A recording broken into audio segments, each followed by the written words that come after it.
This month, crash and burn across the Atlantic, plus taking the Olympics offshore. But first, this is certainly the start of the journey.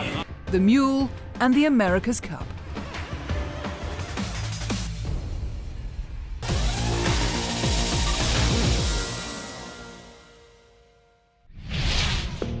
They've been working in secret for months, behind closed doors, under the radar.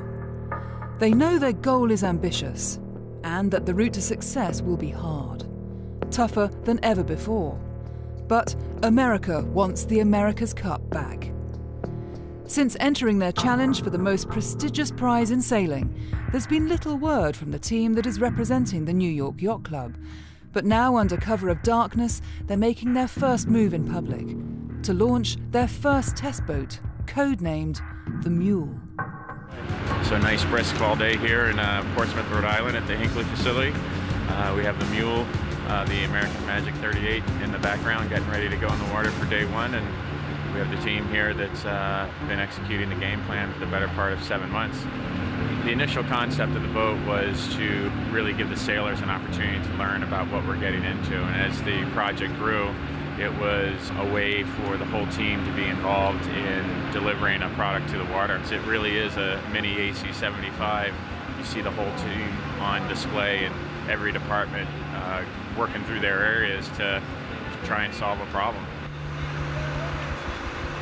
We started off with a Mechanical 38 and basically tore all the structure out of it, deck off, constructed a new deck and all new structure. We ended up with 20 guys up at the Bristol build facility, building all those parts and componentry, using some local suppliers as well to help with the composite work. And yeah, here we are today. Boats in the water for the first time.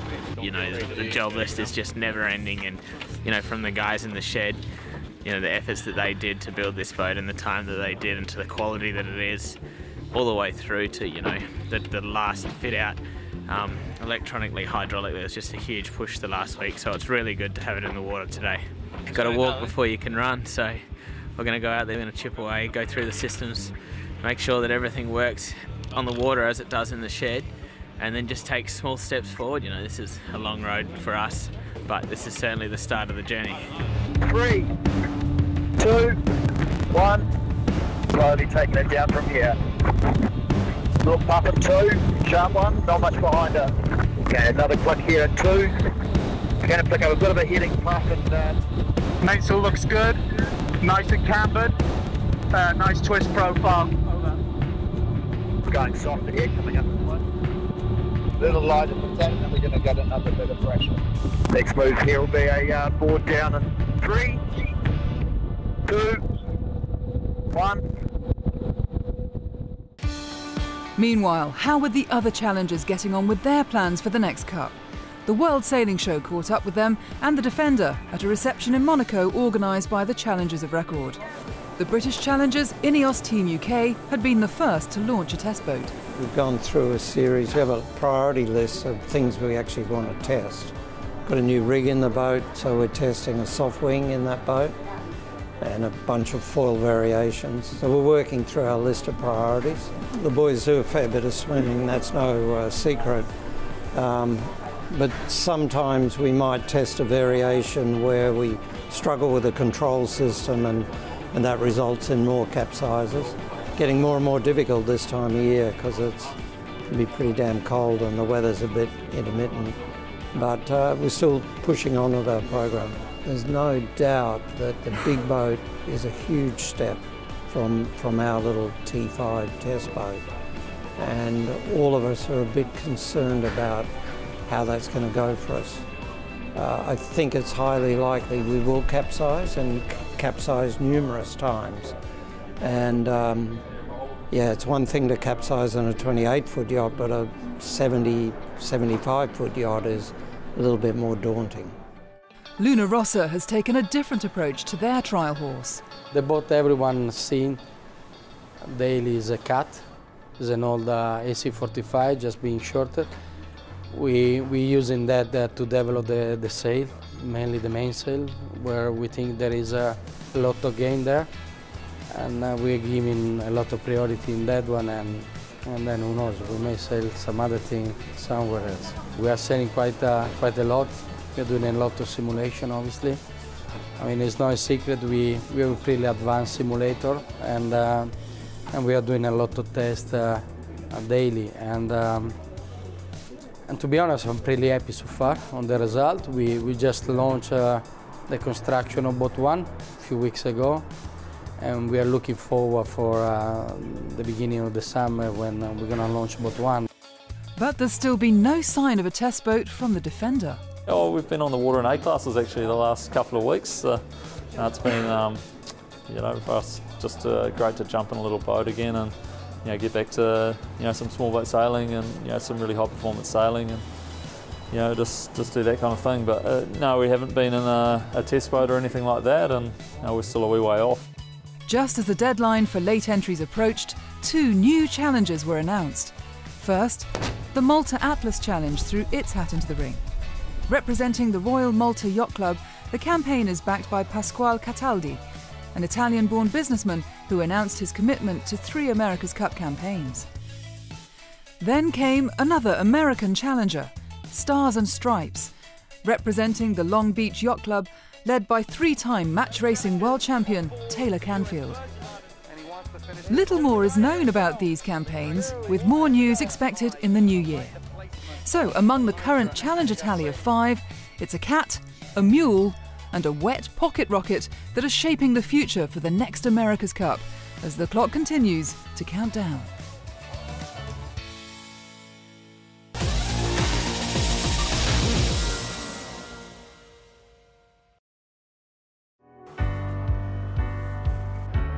The Monaco event also revealed several new developments in the next Cup cycle. Attended by some of the biggest names in the Cup, the evening presentation had been organised by challengers of record Luna Rossa, who unveiled a new trophy. Ladies and gentlemen, the Prada Cup! Designed by Mark Newsom, the Prada Cup will be awarded to the victorious challenger in the next America's Cup cycle. The date and venue for the first America's Cup World Series event was also announced. Sardinia, in October 2019.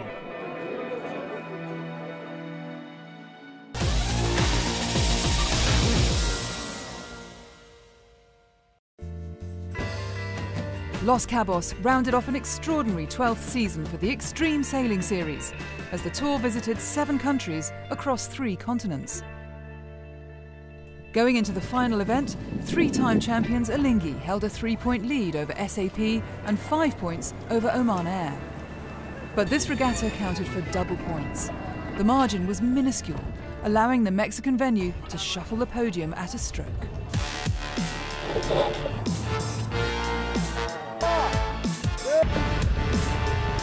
All of the top 3 teams were capable of taking the top spot. For last year's series champions, SAP Extreme Sailing Team, the 2018 finale in Los Cabos delivered mixed results. Despite a talented crew that included some of the world's best sailors, such as Kiwi match racing champion Adam Minoprio, the Danish squad sailed inconsistently in Mexico. And as their score sheet became filled with low results, so the gap grew between them and Alinghi in the overall rankings. The Danes' hopes of securing a second consecutive series win sailed off with the Swiss into the distance as the 2 rivals headed in opposite directions on the results table. Alinghi will win here in Mexico. They will win the 2018 series, finishing in style in Mexico, across the line. Ernesto Bertorelli's standout squad, helmed by Arno Sarafagis, had finished the double points finale in first place. They'd stamped their authority on the event once again, leaving their opponents to consider where their challenges had gone wrong. Obviously, we're a little bit disappointed about finishing outside of the podium here in Los Cabos, but also 3rd place was not what we were aiming for. We were hoping to fight Alinghi for the first spot. SAP eventually finished the act in 4th, resulting in a 3rd place finish overall, behind Phil Robertson's team Oman Air. Yeah, look, it was a tough old day for us today, probably our worst of the event, but Bellingy, hats off, you know, they sailed a pretty impressive season and they definitely stepped it up today and sailed a pretty impressive day. So, look, we can't do much more when someone's on fire that much, and yeah, we sailed our best. We definitely saved our best for last in sort of the season, and the last couple of events really ramped it up, which is nice, and yeah, we're content, but look, we want to be winning. Olingi's win not only delivers yet more silverware, but makes them the joint most successful team ever to participate in the Extreme Sailing Series, level with former competitors, the Wave Muscat. It was a really tricky event, and because really shifty wind and not many races, so you need to be good all the time, and the team did a really good job to keep the pace going, and every point counted, so we were really happy to win here, and I feel really relieved actually, because it was really intense weekend for me. 5 wins this year out of 7 acts, an emphatic way to take the title.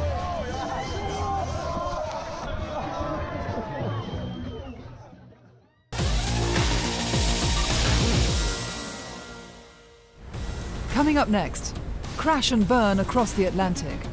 Plus, the Olympics head offshore.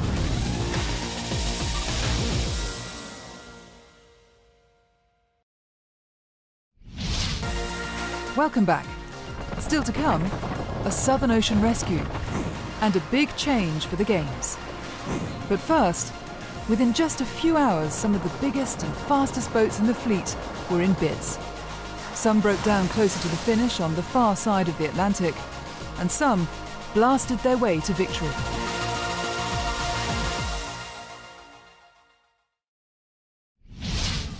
Crash and burn, boom or bust, call it what you will, the 40th edition of the Route du Rhum was a brutal affair.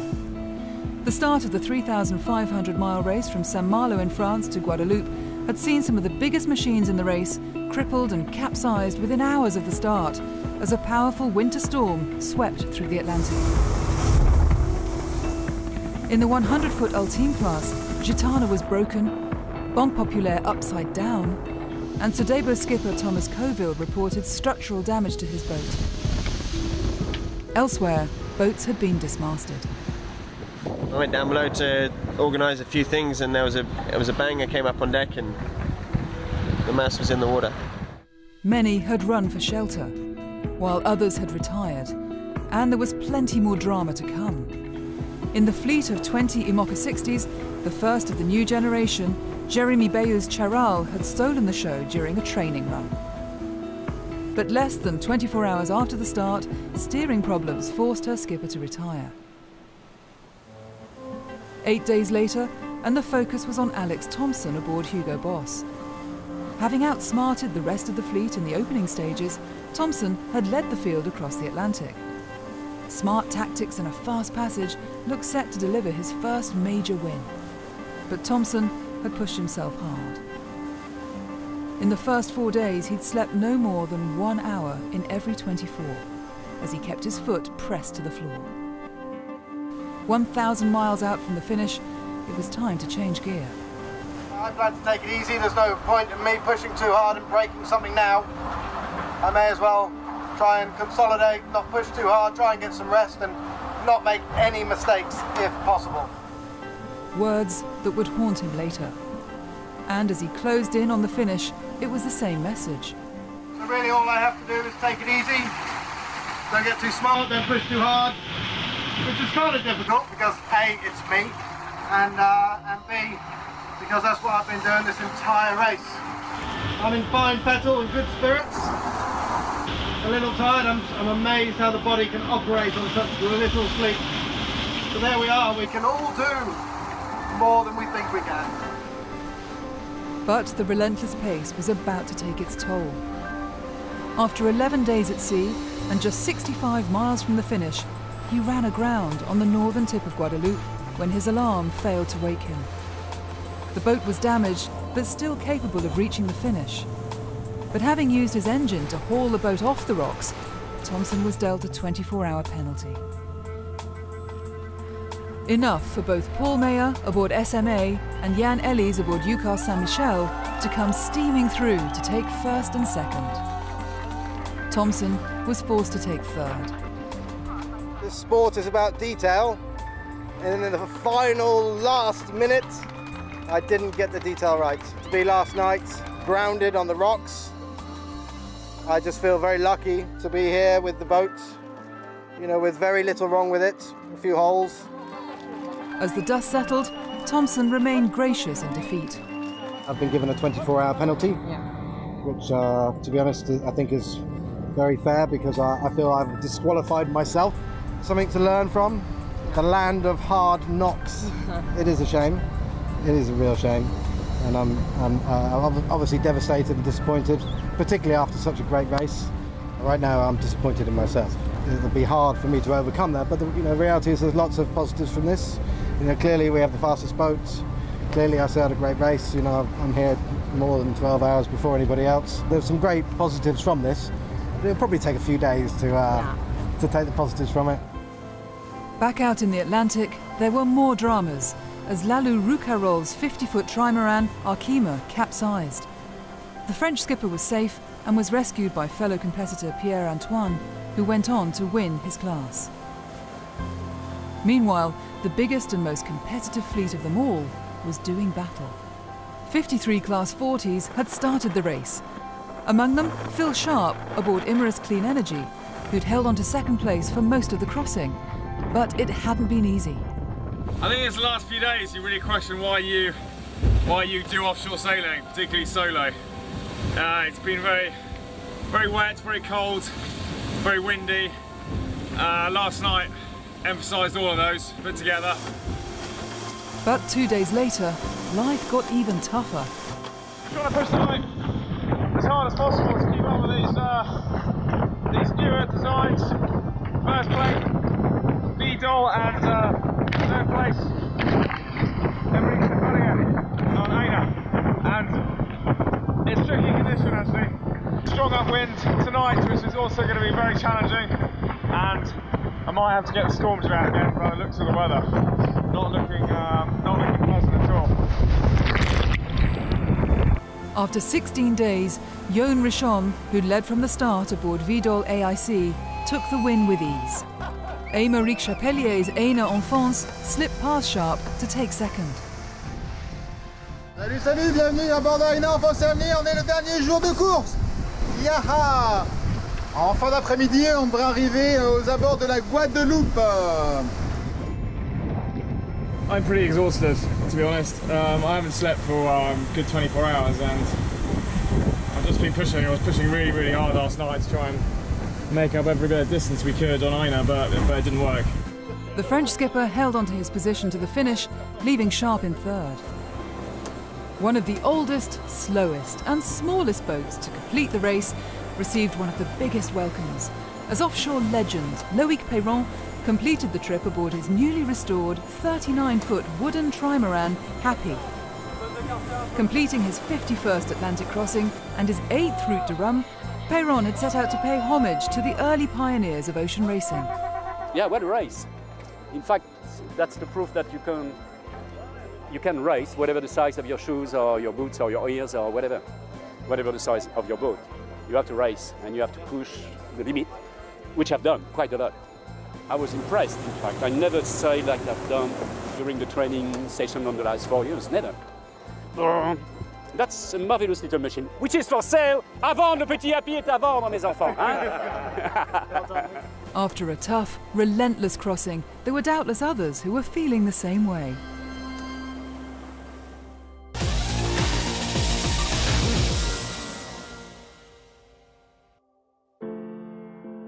At 10:30 UTC on the 5th of December, a distress message was received from 29-year-old British sailor Susie Goodall after her Rustler 36 DHL Starlight was dismasted.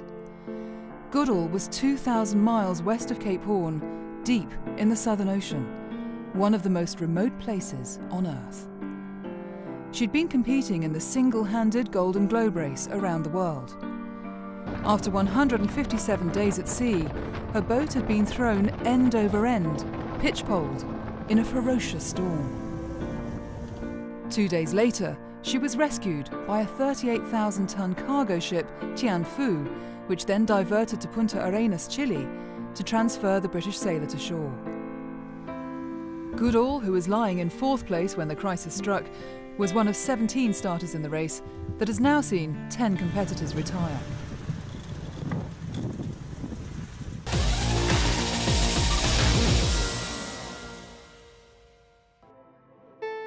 At World Sailing's annual conference in Sarasota, Florida, there were 2 topics that stood out. The decision to drop the fin from the 2024 Games caused plenty of debate. So too did the news that offshore racing will be included at the Paris Olympics. To find out what this might mean, the World Sailing Show asked someone who had succeeded in both. He's a double Olympic medalist. He skippered Abu Dhabi racing to victory in the 2016 Volvo Ocean Race. And now he's Director of Racing at the Royal Yachting Association. We started by asking just how big a deal is this move? This isn't the first time there's been keelboats in the Olympics. If you go back over history, there's been a multitude of different keelboats. So this isn't completely new, but offshore sailing would be new. How would this fit with the current trends in offshore sailing? Offshore is pretty popular in several countries, particularly France, the host country. You look at the success and the growth of the Vendée Globe, of the Route de Rhum, and we've had some very well-known offshore sailors from Great Britain, from the likes of Ellen MacArthur to more recently Dee Caffari, Alex Thompson. So, you know, it is going on, and interestingly, double-handed offshore sailing is one of the growth areas of our sport in the UK, and I'm talking about club level. So actually it is tapping into what is a growing area of the sport right now. How different will it be to conventional Olympic racing? It comes with a lot of challenges as well. It comes with challenges around, I think, rule compliance. I think challenges around presentation. Yes, it's going to happen 24 hours a day, but it's going to be dark for a large number of those hours, even in the summer in the south of France. And of course, if you don't get the wind, you know, how appealing is it going to be to a TV audience if the boats are stuck in no wind at night somewhere off the coast of Marseille? And it does have the potential to genuinely offer something different. I haven't got a crystal ball, but at least we've got gender equity, which is definitely positive. I think we're as inclusive as we can be, and hopefully we'll be able to come up with a format and the equipment that works and generally make it accessible, and it'll be a good news story.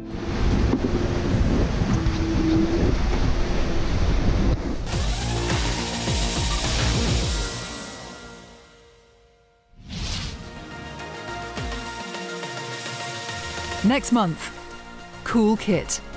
We look at some key innovations for 2019, plus a new move for a classic race.